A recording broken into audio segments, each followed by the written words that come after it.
Latest ngayon na phishing email. Parang totoo talaga. Gamit pa naman ang deeped.gov.ph na domain sa center at saka yung display name danbank.com talaga yung ginawa niya. Display name yun ha. Hindi yun yung sender email. At saka timely kasi nga na-transition kami doon sa Danbank. Kaya kinig ko.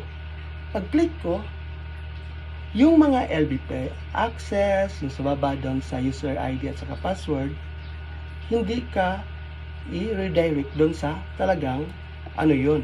For example, sa contact, yung sa information, contact us, hindi, babalik ka doon sa sa phishing na link na yan. Yung user ID at saka password lang talaga yung may click mo.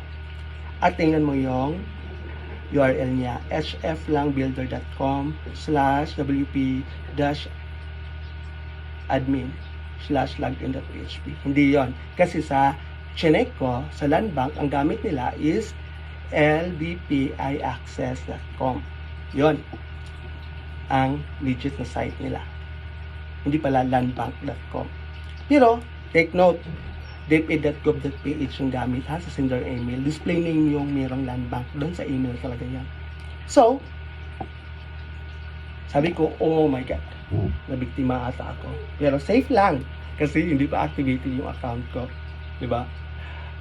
Transition lang namin. Anyway, kung sa inyo, oh my God, patay. Kung na-input nyo yung user ID nyo at saka password nyo, meron na sila doon. Diba? So, anong gawin nyo? You have to change your account details. Be safe. Bye-bye!